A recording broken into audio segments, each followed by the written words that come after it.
Merci beaucoup. Déjà, je suis ravie d'être ici. Bonjour à tous. J'espère que vous m'entendez bien. Et je vous remercie d'être là donc pour ce webinaire sur le cerveau sous influence quand l'alcool prend le contrôle. Donc, merci énormément à la Coréade de me donner la parole sur ce sujet essentiel qui touche évidemment à la fois la médecine, la société, l'humain et ce lien important entre alcool et cerveau dont on ne parle pas assez. Donc, plus précisément, on va parler de l'alcool sur le cerveau, ça vous avez compris, mais surtout comment la dépendance s'installe. Et l'idée, c'est de vous transmettre des clés pour essayer de pouvoir prévenir, accompagner et mieux comprendre les usagers qu'on prend en charge. Donc déjà, je vais me présenter rapidement. Moi, je suis le docteur P. Bernard, je suis psychiatre addictologue depuis 25 ans, bientôt 26, et je suis donc chef de service d'un XAPA, d'un centre de soins d'accompagnement et de prévention en addictologie, qui est rattaché à un établissement public de santé, c'est-à-dire un hôpital psychiatrique public qui est situé dans l'Essonne. Et je vous en parlerai aussi rapidement à la fin. Je suis aussi auteur d'un livre qui s'appelle Mieux se protéger de la dépendance à l'alcool, qui est sorti récemment aux éditions du Node en janvier 25. Voilà. Et je suis aussi assez investie au niveau associatif auprès des associations d'entraide et de la Camerup. Je vous en redirai un petit mot aussi dans le diaporama. Voilà.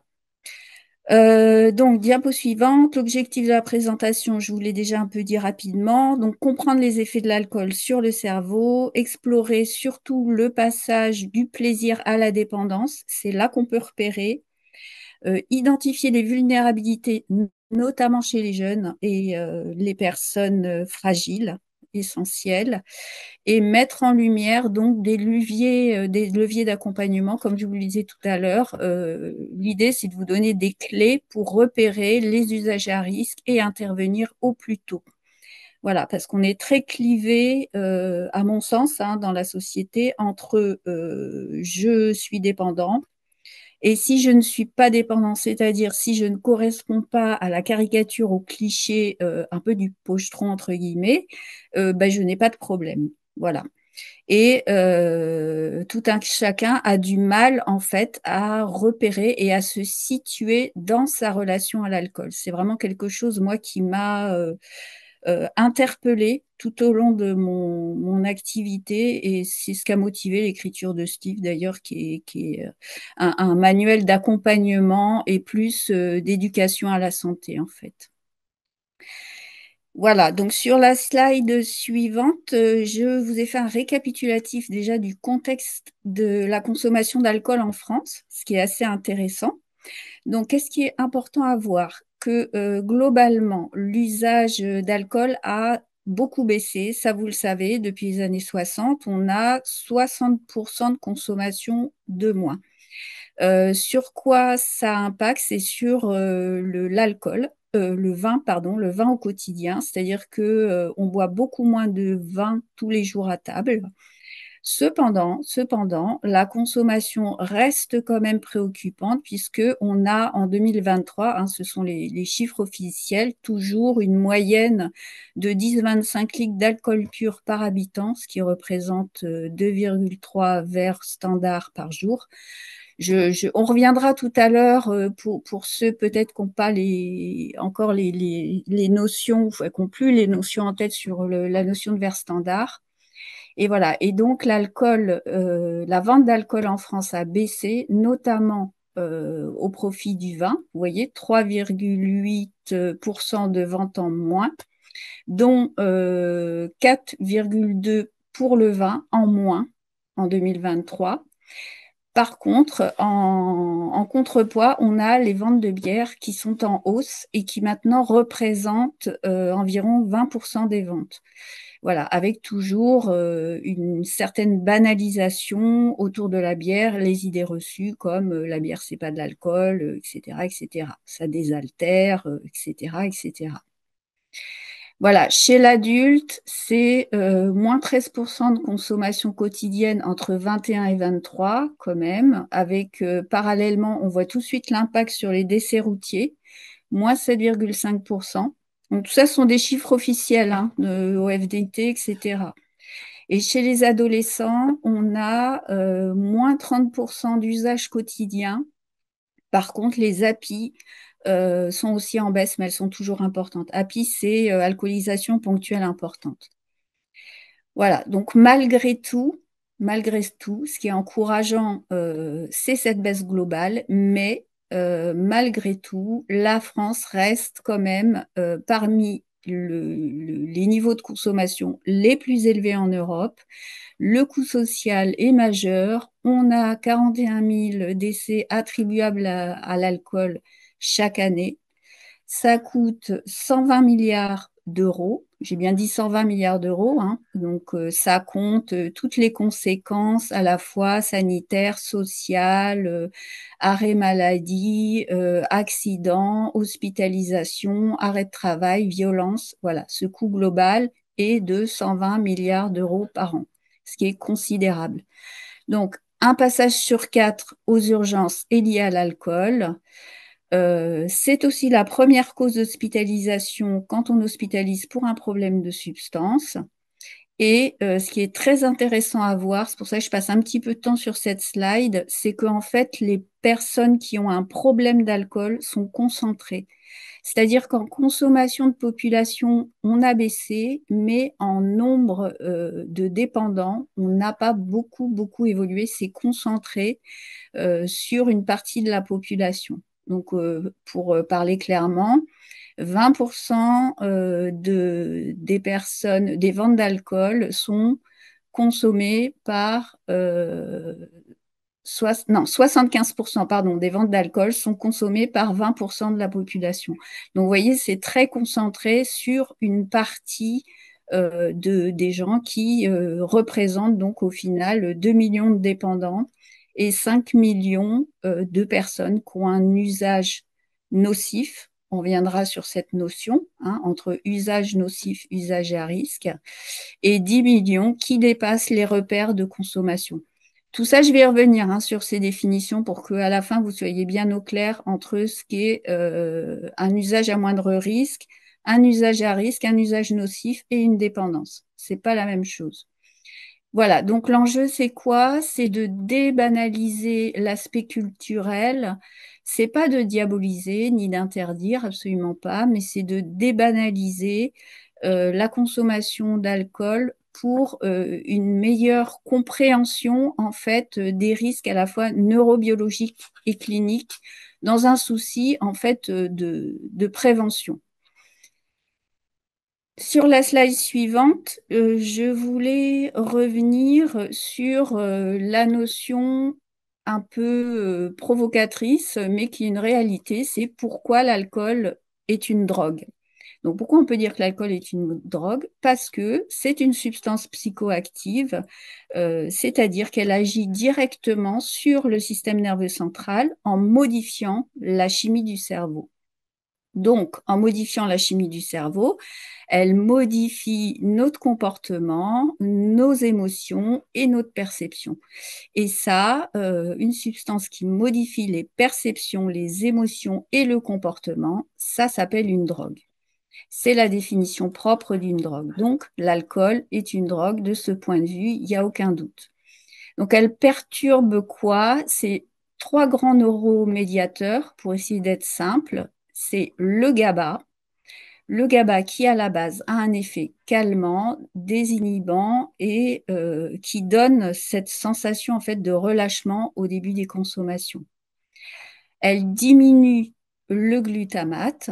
Le glutamate, c'est plutôt un neuromédiateur stimulant, entre guillemets. Et en ça, elle va ralentir le raisonnement, la concentration et les réflexes. C'est via ces voies-là. Et elle stimule massivement la dopamine. La dopamine, je pense que vous connaissez ce neuromédiateur, c'est le neuromédiateur du plaisir immédiat. Voilà, donc là, c'est le piège de la récompense, c'est-à-dire qu'au départ, l'usager, il va ressentir quoi? Un effet apaisant, désinhibant, un effet de relâchement et du plaisir. Je vous rappelle, je pense que vous le savez, mais je le rappelle quand même que la cocaïne, les benzos, le LSD, le cannabis agissent sur les mêmes circuits et au même endroit. Voilà, donc bien qu'il soit légal, accessible et socialement valorisé, on est face à un produit qui a tous les caractéristiques et toutes la puissance d'un psychotrope et qui est extrêmement addictogène. Voilà, il modifie il a la capacité de modifier la chimie de notre cerveau, de créer une dépendance et d'entraîner une perte de contrôle. Voilà, donc c'est pas parce qu'une substance est légale qu'elle est inoffensive. Vous le savez, mais je préfère quand même le rappeler parce que dans ma pratique, c'est un faux argument que j'entends régulièrement de la part des patients et qui voilà, qui n'est pas juste. Donc sur la slide suivante, l'alcool et cerveau, donc quelles sont, en essayant de faire simple, quelles sont les zones qui sont impactées plus concrètement au niveau du cerveau? Donc ce cerveau, c'est un réseau qui communique de manière extrêmement complexe via des signaux électriques et chimiques. Ça, c'est pour simplifier les choses. Et ces neurotransmetteurs hein, qui sont transmis par ces voies, les neurones, on peut les comparer un petit peu à des fils électriques connectés les uns avec les autres. Le long du fil électrique, il va y avoir un signal électrique et d'un neurone à l'autre, donc d'un fil électrique à l'autre, on va avoir la transmission de molécules chimiques qu'on va appeler des neuromédiateurs. Et un certain équilibre entre une stimulation et une inhibition, c'est-à-dire un arrêt, doit être maintenu pour que notre cerveau fonctionne correctement, en gros. Donc on a trois grandes zones clés. Le cortex préfrontal, qui est à l'avant, hein, c'est un petit peu notre cerveau, la partie intelligente de notre cerveau, qui nous permet de prendre des décisions, de raisonner, de contrôler nos impulsions, de planifier. Donc, sous alcool, cette zone est inhibée, ce qui peut, c'est ce qui explique donc les prises de risques et les comportements impulsifs. Et vous noterez bien que c'est dans cette région-là aussi que on a notre capacité de contrôle. Ça, c'est très important pour la suite. Au niveau de l'hippocampe, qui est un petit peu plus au milieu du cerveau, on a tout ce qui est le centre de la mémoire et des apprentissages. Les apprentissages, donc, c'est ce qu'on apprend. Donc, l'alcool va impacter ici en faisant quoi? Il va perturber l'encodage, c'est-à-dire l'enregistrement et la consolidation des souvenirs. Ça veut dire que quand on consomme de l'alcool, non seulement on n'enregistre plus ce que l'on fait, mais en plus, bah, on prend des risques par ce qui se passe au niveau préfrontal. Donc ça nous explique les trous noirs, les blackouts, le fait que le lendemain d'un excès de consommation, on ne se souvient plus de rien. Et la troisième zone qui est particulièrement impactée, ça va être le cervelet, hein, le cervelet à l'arrière du cerveau, qui participe donc à l'équilibre et à la coordination des mouvements. Donc, sous alcool, cette partie-là aussi est noyée, ce qui explique les chutes, les accidents, l'instabilité de la démarche, etc., etc.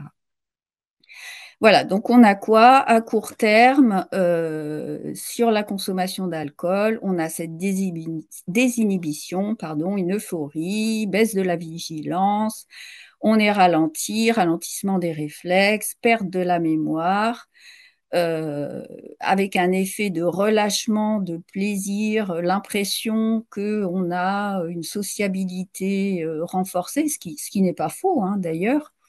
Et le piège, c'est que la personne ressent ça comme un phénomène agréable et le cerveau, via l'hippocampe, c'est-à-dire le centre de la mémoire et de l'apprentissage, va enregistrer que l'alcool est un modulateur de l'état interne et une solution facile et rapide au stress et au mal-être.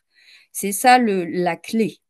Hein, la clé, c'est que au début, ça fait cet effet-là qui nous paraît agréable et que notre cerveau va l'enregistrer dans notre mémoire et dans notre apprentissage comme quelque chose étant une solution rapide et efficace.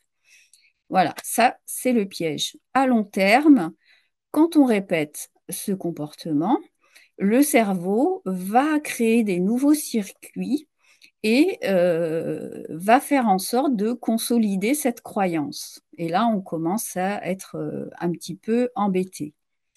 Voilà. Et à plus long terme, donc la consommation répétée va bien sûr entraîner tout ce que vous savez, perte de neurones, réduction du volume cérébral, troubles cognitifs graves. Bon, ça, on y reviendra. Et puis les risques de démence et d'accidents aigus. Ça, on va y revenir.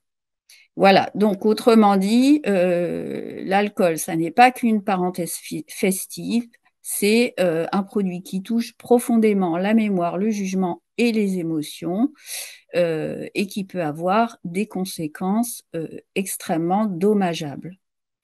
Alors vous allez me dire pourquoi dans ce cas, on continue de boire malgré tous ces effets négatifs. Donc là, on passe sur la zone clé, c'est-à-dire le circuit de la récompense. Le circuit de la récompense et l'alcool. Pourquoi donc l'alcool piège le cerveau? Donc là, c'est à cause de ce petit circuit qui est le moteur de notre motivation. C'est-à-dire que ce petit circuit, il est dans une zone très profonde du cerveau, qui est une zone très primaire et qui nous sert à la survie, en fait, depuis à peu près la nuit des temps. C'est-à-dire, c'est comme presque l'instinct.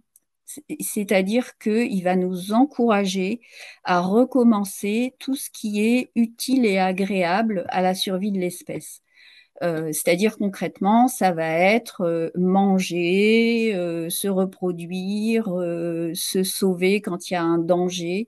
Voilà, tout ce qu'on va faire de manière réflexe et instinctive.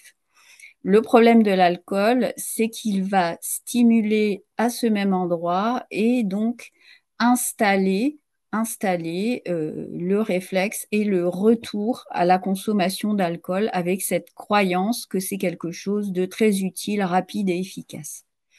Alors, comment ça marche? Ça marche, bon, c'est un peu technique, mais on en entend tout le temps parler. Vous avez l'aire tegmentale ventrale. Donc, ce petit endroit, c'est lui qui produit la dopamine, en gros.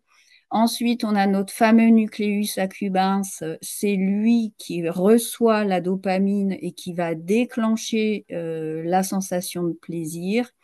Et on retrouve notre amygdale et notre hippocampe qui va ajouter en fait la couleur, c'est-à-dire un peu l'émotion et qui va participer à la mémoire et qui ensuite va rattacher à notre prise de décision, c'est-à-dire quand notre cortex prend une décision, il va prendre en compte ce qu'a enregistré avec l'expérience, donc l'hippocampe et la mémoire, c'est-à-dire l'hippocampe et l'amygdale, c'est-à-dire la mémoire du vécu, de l'émotion qui était liée à ça.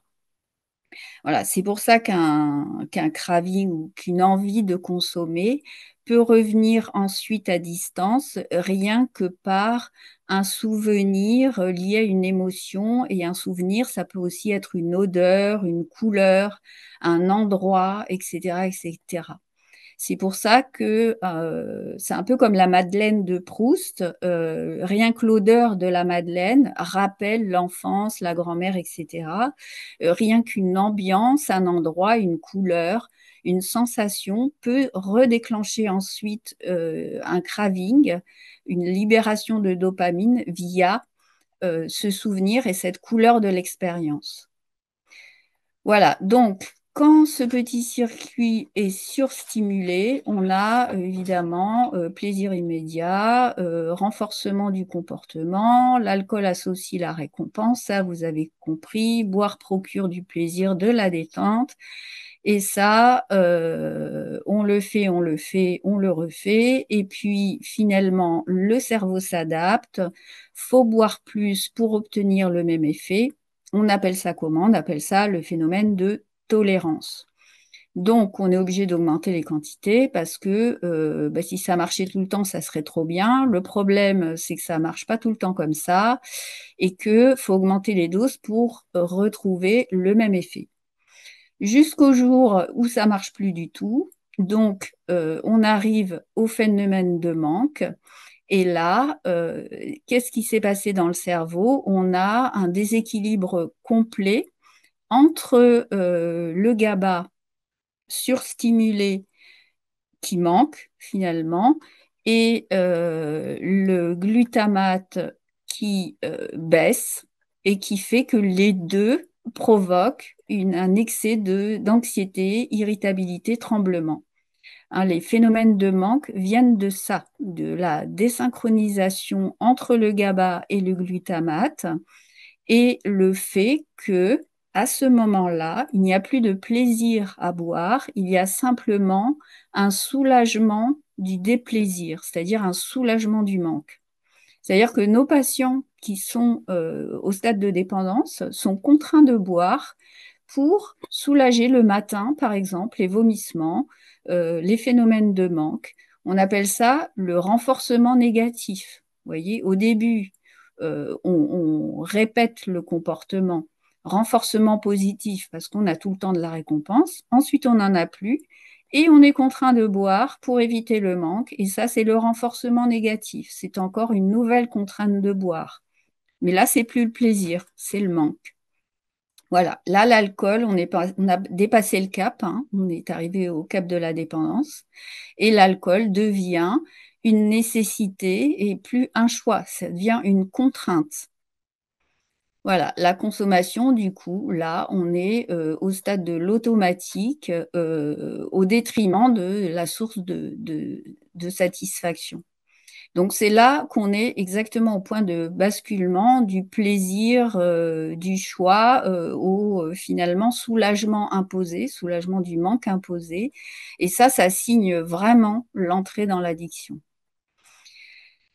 Voilà, donc j'espère que j'ai été, parce que ce sont des notions quand même assez complexes, mais je voulais les décortiquer parce que c'est essentiel. C'est tous ces points-là, j'y reviens point par point dans mon livre parce que je trouve que comprendre ça, c'est vraiment, vraiment très important de pouvoir l'expliquer après aux patients.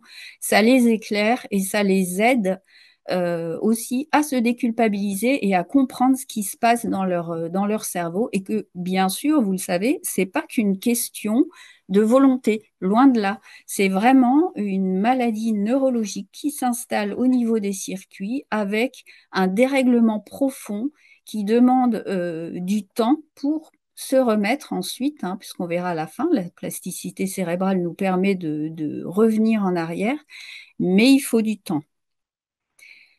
Voilà. Alors, sur la slide suivante, on va passer plus rapidement. Je vous ai mis, bon, c'est plus à titre intellectuel, mais c'est important.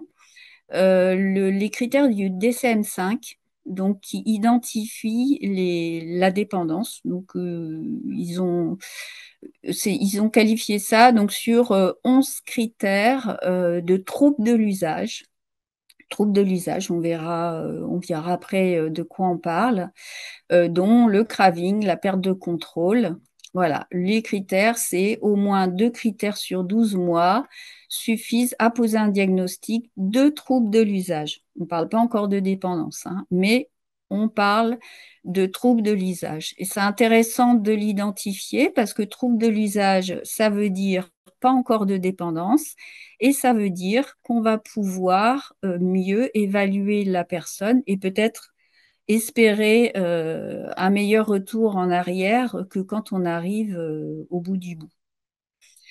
Voilà, donc la dépendance, pour rappel, elle repose sur trois grands piliers quand même, hein, avant de passer au mode d'usage, sur la composante dépendance physique, donc là on parle du syndrome de sevrage, hein, le manque corporel, tremblement, sueur, etc.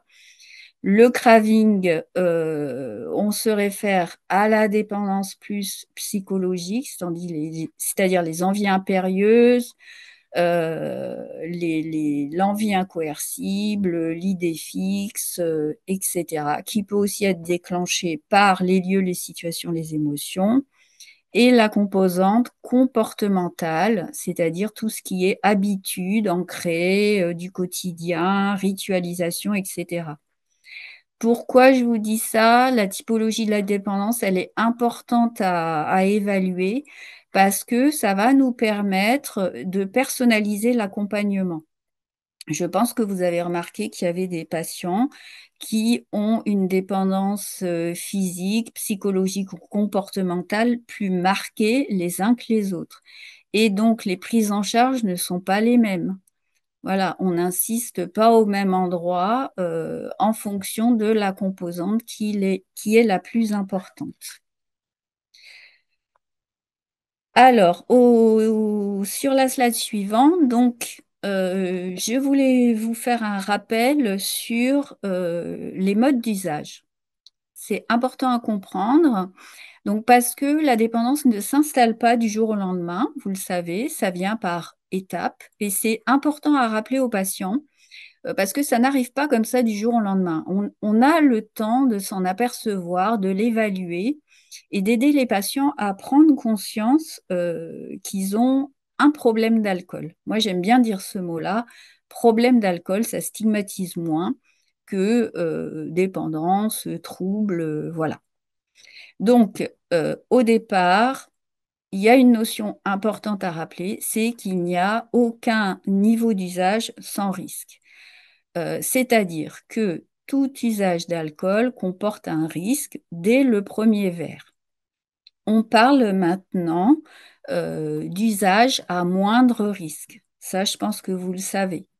Donc, on passe dans un continuum d'usage à moindre risque vers un usage à risque, vers un usage nocif, puis vers la dépendance. L'usage à moindre risque, ça va être l'usage qui se situe dans les recommandations OMS. On les verra tout à l'heure, donc je ne vais pas vous les détailler maintenant. Quand on dépasse ces critères-là, on arrive dans la zone du trouble de l'usage. Le trouble de l'usage, il va euh, inclure l'usage à risque et l'usage nocif. En gros, en très gros, l'usage à risque, c'est un usage qui dépasse les recommandations sans qu'il y ait encore de conséquences ou physiques ou psychiques ou sociales pour la personne. Mais compte tenu de la quantité, on est sûr qu'un jour ou l'autre va y en avoir un. Par exemple, je consomme trop et je prends le volant. Il m'arrive rien, mais un de ces quatre, il va m'arriver un problème. Voilà. L'usage nocif, c'est je dépasse les critères de quantité recommandés et en plus, j'ai eu au moins une conséquence, soit physique, soit psychique, soit sociale. Donc, conséquences psychiques, ça peut être une crise d'angoisse. Conséquences sociales, ça peut être je suis arrivée en retard au boulot et bah, j'ai pris un blâme, etc., etc. Voilà. Donc, tout ça pour dire quoi? Pour dire, c'est pas parce qu'une consommation est occasionnelle qu'elle n'est pas problématique. J'entends ça toute la journée. Oui, docteur, je consomme pas tous les jours, donc j'ai pas de problème. Voilà, celui qui ne consomme pas de la semaine, mais qui prend une dose massive le week-end, bien entendu, c'est un problème d'alcool et c'est un usage à risque, au minimum. Il peut même avoir un usage aussi nocif si tous les week-ends, il consomme massivement et qui fait des blackouts ou je ne sais pas, une convulsion ou je ne sais quoi d'autre. Voilà, donc c'est important d'être au clair vis-à-vis de ça, notamment on arrive à répondre à tout un tas d'idées reçues comme ce que je viens de vous dire, hein, je ne bois pas tous les jours, donc je n'ai pas de problème. Voilà. Alors, sur la slide suivante, on arrive justement au repère de consommation à moindre risque. Donc, ils ont été revus il y a pas si longtemps que ça. Et ces repères, maintenant, c'est pour les hommes et les femmes. Pareil, on a simplifié les choses. Et c'est pas plus de 2 verres standards par jour, avec au moins 2 jours sans alcool par semaine minimum. Donc, maximum 10 jours par semaine. Et ça, je pense que vous le savez, mais parfois je suis surprise de voir que c'est pas si clair. C'est-à-dire le verre standard, je vous l'ai mis à côté sur le diaporama, c'est l'équivalent de 10 grammes d'alcool pur. C'est une dose barre. Hein, parce que, oui, évidemment, vous avez des personnes qui vous disent, je prends qu'un apéro par jour. Oui, mais un apéro, comment? Si c'est un triple whisky, c'est pas la même chose que si c'est un whisky classique. Donc, en gros, les alcools forts, c'est 2-3 centilitres. La bière, je parle de la bière standard à 5 degrés. Hein, pas des bières transformées, les Wody ou je ne sais quoi, qui sont des bombes à retardement. Donc la bière standard à 5 degrés, c'est 25 centilitres. Le verre de vin, voilà, etc. Bon, on ne va pas tout détailler, vous pourrez regarder ça tranquillement. Ah oui, important, le French Paradox. Alors ça aussi, c'est quelque chose qu'on entend encore, c'est-à-dire que le vin ne protège pas le cœur et les artères. Je ne sais pas si vous le savez, mais pour la petite histoire, cette histoire, elle est partie d'une enquête qui a été faite parce qu'ils avaient remarqué que les Français, notamment du sud et du sud-ouest, avaient moins de maladies cardiovasculaires. Et donc, pourquoi c'était-il donc cette chose-là? Et un chercheur français, en plus, a émis une hypothèse de dire, ah, ben c'était peut-être parce que dans le sud-ouest, on boit du bon vin. N'est-ce pas, en Nouvelle-Aquitaine, on a des bons crus. Mais ça n'a jamais été ni étudié ni vérifié. Évidemment, les lobbies de l'alcool s'en sont emparés pour dire, ah mais oui, mais c'est bien sûr, c'est pour ça, c'est sûr. Et donc, c'est parti de là. En fait, ça n'a strictement rien à voir, c'est simplement le régime méditerranéen. Voilà, ça c'est dit. Donc depuis, nous avons des grands professeurs, n'est-ce pas, comme entre autres le professeur Nassila, pour pas le citer, nous a fait des études et des études qui ont vraiment prouvé le contraire. Maintenant, il y a plus à discuter, hein, c'est sûr et certain. L'alcool ne protège absolument pas les artères, le vin non plus. Donc, faut arrêter avec ça. C'est faux, faux et refaux. Voilà, des fois que vous n'seriez pas tout à fait au clair avec ça. Donc voilà pour ce point-là, pour le French Paradox, soyez sûr de répondre non aux patients et à ces idées reçues qui circulent encore beaucoup trop. Voilà, quant aux consommations à moindre risque, un petit argument qui peut être intéressant, à moindre risque, pourquoi? Parce que en fait, ils ont choisi ce critère-là suite à une saisine, hein, vous voyez, de Santé publique France et de l'Institut national du cancer par la DGS et la MILDECA. Et ils se sont basés en fait sur une revue de la littérature et sur une étude qualitative sur la perception du consommateur.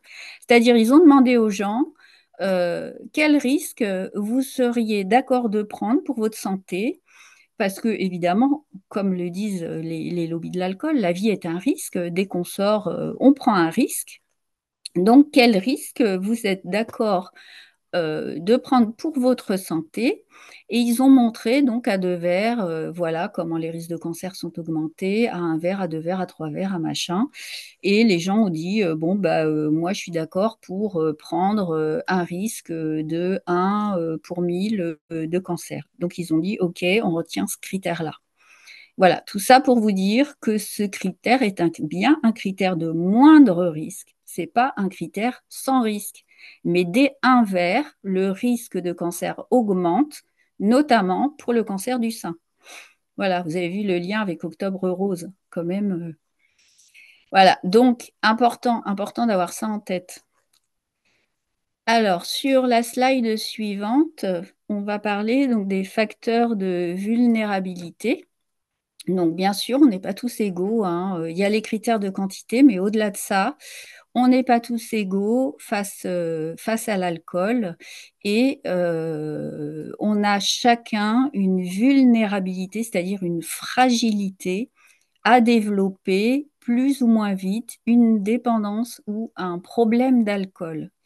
C'est important, pourquoi? Parce que cette vulnérabilité, elle est répartie entre un risque biologique, donc qui est à la fois un risque génétique, qui est de la moitié. C'est-à-dire, je m'explique, l'alcool, la dépendance, enfin le risque de dépendance à l'alcool n'est pas héréditaire, mais elle est génétiquement influencée pour moitié, c'est-à-dire que si on a un proche, un parent ou un grand-parent ou une frère, une sœur, voilà, qui est dépendant ou qui a été dépendant de l'alcool, on va avoir 2 fois plus de fragilité par rapport à l'alcool.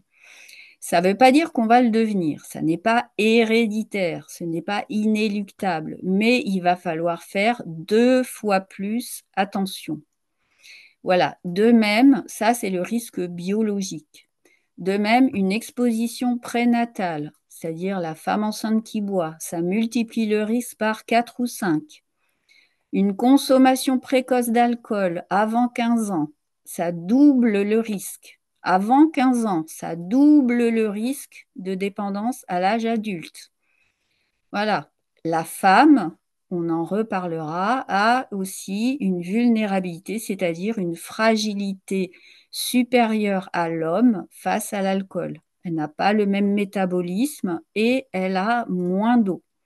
Comme l'alcool se dilue dans l'eau, forcément, à quantité égale, l'alcoolémie est plus élevée chez la femme, donc elle est plus fragile.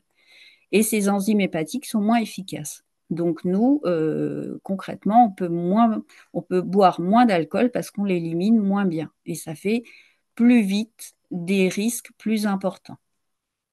Voilà, l'autre moitié de cette vulnérabilité, de cette fragilité, elle se répartit entre des facteurs psychologiques et des facteurs sociaux. Donc les facteurs psychologiques, c'est quoi? C'est tout ce qui est troubles anxieux, dépression, faible estime de soi, les traumatismes de l'enfance, les antécédents psychiatriques familiaux, etc. Si on a vécu, ce qui est extrêmement fréquent au niveau des troubles addictifs, des traumatismes dans l'enfance, des troubles de l'attachement, on sera beaucoup plus fragile que si on n'en a pas eu. Évidemment, les facteurs sociaux, c'est l'influence, hein, l'influence de la société, la pression des pairs, les normes culturelles. Et oui, il y avait aussi des questions là-dessus. Est-ce que là, les préjugés sociétals, la normalisation de l'alcool influencent? Oui, bien sûr. Dans les sociétés qui interdisent l'alcool, forcément, il y a moins de dépendance. Voilà. Sur la slide suivante, pour aller dans le même registre, donc on a l'alcool et les jeunes. Attention au cerveau des adolescents. Le cerveau des adolescents, c'est un chantier. La maturation n'est pas terminée avant l'âge de 25 ans. La maturation cérébrale se fait d'arrière en avant. Ça veut dire quoi? Ça veut dire que tout à l'heure, je vous ai parlé du cortex préfrontal, des zones de prise de décision, de maîtrise, des comportements, du jugement, etc. Ça veut dire, et en arrière, on a la zone des émotions. Donc, ça veut dire quoi? Qu'un adolescent, il va avoir des émotions d'adulte et une capacité de régulation d'enfant. Vous voyez le tableau. Donc, ça veut dire qu'ils sont tout le temps hyper. Hein, ils sont hyper bien, hyper mal, hyper bad ou hyper au bout de leur vie. C'est pour ça, en fait, le fonctionnement n'est pas fini. Tout est amplifié. Donc, c'est une période absolument géniale parce qu'ils ont des émotions de malades qui régulent pas du tout. Voilà, c'est pour ça que c'est un petit peu compliqué avec les adolescents, mais c'est pas de leur faute. C'est pas fini, la maturation n'est pas finie. Voilà, donc les produits sont extrêmement dangereux. C'est une bombe à retardement.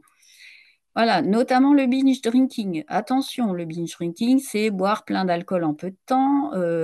Voilà, c'est les jeux d'alcool. Enfin, ma fille qui a 19 ans m'en raconte des trucs incroyables de jeux d'alcool qu'ils peuvent faire. Bon, ils s'amusent beaucoup, mais ça vaut le coup quand même de leur expliquer ça, parce que c'est extrêmement dangereux. Ça peut faire des dégâts si c'est réitéré de manière trop régulière. On peut avoir des conséquences à long terme avec, en tout cas, un impact immédiat sur les apprentissages. Ça, c'est sûr. Et c'est quand même hyper embêtant puisque c'est l'âge pour eux décisif hein, de leur décision, de leur orientation professionnelle. Donc tant pis, bon, on a l'air ringard en leur disant ça, mais il faut leur expliquer quand même et au final ils comprennent. Voilà, ils comprennent. Enfin moi je trouve qu'ils comprennent. Quand je leur dis, c'est pas de votre faute, vous êtes pas tout à fait fini, ça les fait rigoler et ils disent bon ben voilà, j'ai compris pourquoi j'étais pénible, c'est pas de ma faute, c'est parce que en fait je suis pas finie. Donc voilà. Alors, troubles cognitifs liés à l'alcool. Donc, la prévalence est extrêmement importante. On a 50 à 70% des patients hospitalisés pour un trouble de dépendance à l'alcool qui ont des troubles cognitifs. Alors, on n'est pas forcément dans la démence, hein, mais on est dans les troubles de la mémoire, troubles des fonctions exécutives, donc la prise de décision, la planification, problèmes de concentration, les troubles des relations sociales, de la motivation. Je pense que tout ça, ça doit vous parler. Donc, nous, dans nos XAPA, on a la chance de pouvoir former nos infirmières. On fait les petits tests de MOCA, ils sont assez simples. Et surtout, on donne de la vitamine B1. Alors, j'ai regardé un petit peu au niveau de la SFA, la Société française d'alcoolologie. Il n'y a pas vraiment de schémas qui soient totalement validés, mais il y a quand même des recommandations qui sont intéressantes à lire. Vous pourrez aller voir. En gros, en prévention chez le consommateur chronique, il conseille 100 milligrammes par voie orale. Voilà. Après, quand on est dans le sevrage hospitalier, là, on est en intraveineux ou en intramusculaire, on a des doses beaucoup plus importantes. On est à 250 milligrammes par jour.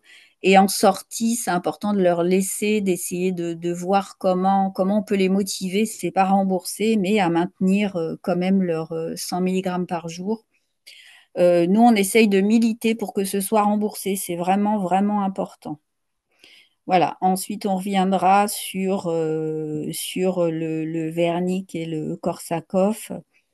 Ah ben voilà, on y est. Donc, en cas de deux urgences, hein, deux urgences absolument essentielles. Moi, j'aime bien les rappeler, surtout au niveau des services des urgences. On a beaucoup de patients qui arrivent en état d'alcoolisation et qui sont laissés, on les comprend bien, hein, ils ont pas le temps, c'est la catastrophe aux urgences, mais qui sont laissés dans des états confusionnels où en fait on est à la marge entre des patients alcoolisés et des carences en thiamine, en vitamine B1, qui peuvent tout à fait correspondre à l'encéphalopathie aiguë de Gaillet-Wernicke. Il faut militer pour rappeler l'importance de supplémenter en vitamine B1 parce que si on ne le fait pas, c'est 80% qui évoluent vers l'encéphalopathie de Korsakoff, le syndrome de Korsakoff, qui est une démence extrêmement lourde. Vous relirez les symptômes que vous connaissez certainement et pour lequel on a très peu de structures de prise en charge. Ça pose énormément de problèmes et ça retombe sur les familles, les entourages. C'est extrêmement lourd chez des entourages qui sont souvent eux-mêmes vieillissants et qui ont extrêmement du mal à prendre en charge ces personnes-là. Donc voilà, donc le Gaillet verniqué, c'est une véritable urgence. En général, c'est bien géré au niveau des urgences, hein. Dès qu'ils posent une perfusion avec du glucose, il y a de la vitamine B1 avec. Mais c'est important de le rappeler face à, en fait, ça peut sauver vraiment des cerveaux et éviter des Korsakoff en supplémentant par voie intraveineuse. Donc là, on est en nivellante hein, sur la suspicion d'un verniqué et on est à 500 mg 3 fois par jour. Donc, pendant les 3 premiers jours, c'est les recommandations HAS. Donc, on est vraiment sur des doses massives. Et après, on relaye à 250 mg sur 5 jours, toujours en IV. Et ensuite, on relaie en voie orale, mais quasiment au long cours, hein. Et sur un Korsakoff, il est supplémenté par voie orale. C'est 100 à 300 mg souvent à vie. Voilà ce que j'ai trouvé un peu pour vous donner une idée. On peut y associer la vitamine B6, PP, B9, le magnésium qui est un cofacteur de la thiamine. Voilà, en gros, pour les recommandations que j'ai pu trouver. Alors, au niveau de l'accompagnement, au niveau de la prise en charge, le sevrage et la récupération est très importante. Ça peut être lourd, mais c'est un moment important. Ça permet cette supplémentation de vitamine B1, entre autres. Là, je ne vais pas détailler parce que je ne sais pas quel public j'ai. Je n'ai pas forcément que des médecins, mais j'ai rappelé pour la sphère médicale un petit peu les traitements qu'on peut avoir avec une indication réduction des consommations, c'est-à-dire le patient qui consomme toujours, qu'on accompagne à la réduction, et les traitements de maintien de l'abstinence, donc qui se donnent après le sevrage. Voilà, l'observance n'est pas facile, mais bon, ça permet de clarifier les choses parce que, voilà, parfois on ne sait plus trop qu'est-ce qu'on prescrit avant, qu'est-ce qu'on prescrit après. Et la prise en charge ne s'arrête pas là, vous le savez, c'est pour rappel, elle doit être globale, pluridisciplinaire, à la fois donc psychologique, éducative et sociale, avec toutes les thérapies dont on dispose, donc l'entretien motivationnel pour le patient qui est plus encore en ambivalence. On travaille avec son ambivalence les TCC, la psychoéducation, l'accompagnement social essentiel, hein. Si on a un patient qui est à la rue, on s'occupe d'abord de la composante sociale. Ça ne sert à rien de le mettre en sevrage s'il doit retourner à la rue après, s'il n'a pas de droit, s'il n'y a pas de soutien.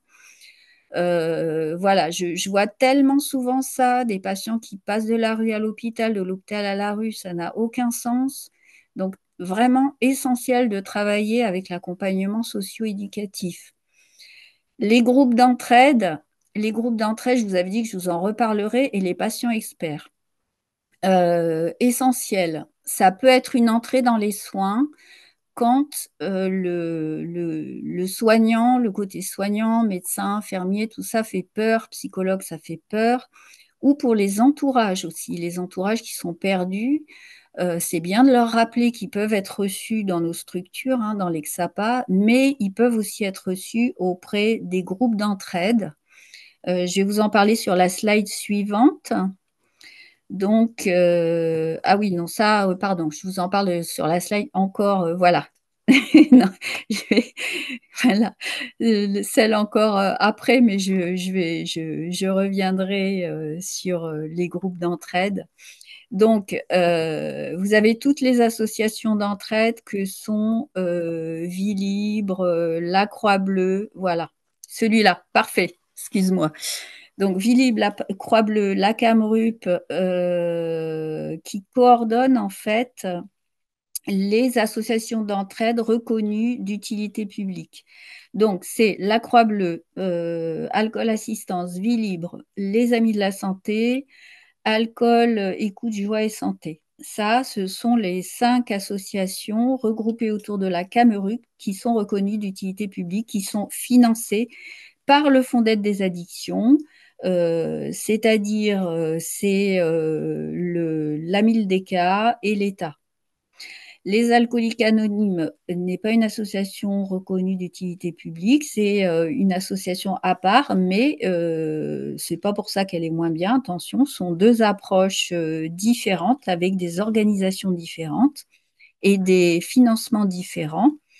Mais les alcooliques anonymes, il y a aussi les Alamons pour les entourages, sont aussi bien que les autres associations autour de la Camerup. Chacun trouvera une réponse en fonction de ses attentes. Voilà, vous avez aussi l'association France Patients Experts qui forme des patients donc à devenir des pères aidants, donc certifiés. C'est extrêmement intéressant parce que on a des personnes qui nous apportent, en plus de tout ce que nous on connaît de nos théories et de notre expérience, ce que eux ils ont du vécu expérientiel, c'est-à-dire du vécu de l'intérieur. Et ça, c'est vraiment irremplaçable. C'est d'une richesse absolue.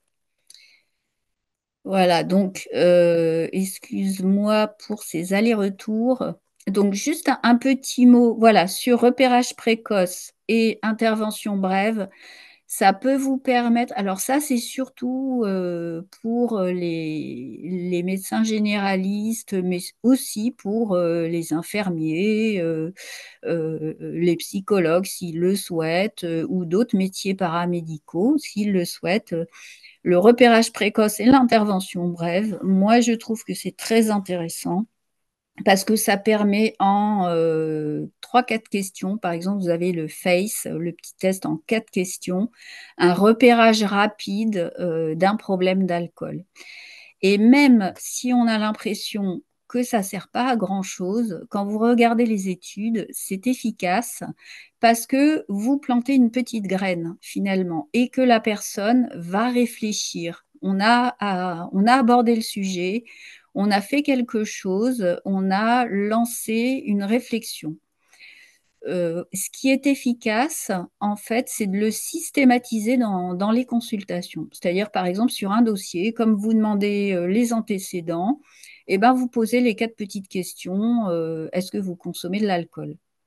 Souvent, on va demander est-ce que vous fumez, mais pas est-ce que vous consommez de l'alcool. Donc voilà, je vous laisse à cette réflexion. Pour ce qui est de sur la slide, voilà, la réduction des risques. Alors là, c'est une approche un peu plus particulière, un peu plus, qui s'adresse un peu plus peut-être aux professionnels qui ont l'habitude et qui sont familiarisés avec ça. C'est pas évident de se l'approprier. Voilà, c'est accepter que le consommateur consomme et soit toujours actif et pouvoir lui donner des conseils de consommation à moindre risque. C'est-à-dire, bah, si vous ne pouvez pas faire autrement, protégez-vous avec bah, des petits conseils, peut-être qu'on l'air bêtes, mais qui sauvent des vies. Donc, faites un éthylotest avant de prendre le volant si vous n'êtes pas sûr. Désigner un conducteur sobre, c'est Sam. Manger avant de boire, ça fera monter l'alcoolémie moins vite. Planifier des jours sans alcool, etc., etc. Voilà, ça peut amener ensuite vers une étape supplémentaire. Mais même si la personne n'arrête pas, elle commence déjà à faire quelque chose. Donc c'est ça qui est intéressant. Et à être actif en fait dans sa prise en charge. C'est ça l'idée pour moi qui est intéressante dans la RDR. Voilà. Et en plus, c'est utile. Donc, voilà, donc en conclusion, on arrive un peu au terme de ce parcours. Ce que je voulais vous dire, donc pour vraiment récapituler tout ce qu'on a vu, c'est que donc l'alcool, vous l'avez compris, agit donc en profondeur sur le cerveau. Il modifie sa chimie, il altère la mémoire, le jugement, les émotions. Il installe une dépendance progressive avec des mécanismes sont quand même assez puissants. Hein, c'est pas un choix ni un défaut de caractère. Hein, la dépendance, c'est vraiment un processus multifactoriel, c'est une pathologie et c'est pas un défaut moral. C'est important de le rappeler, même si vous le savez. On a plein de leviers d'action. Le cerveau possède une plasticité, une capacité de récupération, mais ça demande un accompagnement adapté et une prise en charge vraiment complète. Ça demande du temps, c'est normal. Et le rôle des professionnels, c'est vraiment d'informer, repérer, sensibiliser. Moi, je suis une férue de la prévention et de l'éducation à la santé pour agir précocement parce que vraiment, ça soutient. Voilà, et pour terminer, donc un petit mot simplement sur mon livre, simplement pour vous redire que si j'ai fait ce livre, c'est vraiment dans ce souci-là, si vous souhaitez aller plus loin, aider les gens par rapport à tout ce que je vous ai dit, à déjà dénormaliser l'alcool. Je ne fais pas de leçons, je ne dis pas ce qu'il faut faire, je ne dis pas il faut pas. Je dis des faits, je donne les derniers résultats, les études. Concrètement, j'explique simplement et concrètement, un peu comme je l'ai fait, ce que ça fait ou comment. Et après, je dis à la fin, maintenant vous savez, donc vous pouvez vous situer, vous auto-évaluer. Il y a des QR codes pour retourner vers tout un tas de petits tests d'auto-évaluation. Et comme quelqu'un avec qui vous faites de l'éducation à la santé, maintenant que vous savez tout ça, j'espère que vous ferez les bons choix. Voilà, donc ça s'adresse un peu à tout le monde. Hein. C'est un ouvrage sur une base scientifique qui est totalement vulgarisée et qui peut être comprise par une personne qui n'y connaît absolument rien en médecine et en biologie. Et ça s'adresse autant aux personnes dépendantes qu'aux proches, qu'aux aidants, qu'aux professionnels de la dicto, qu'aux travailleurs sociaux et de l'accompagnement. Voilà, donc je vous remercie de votre attention et j'espère que ce webinaire vous aura intéressé.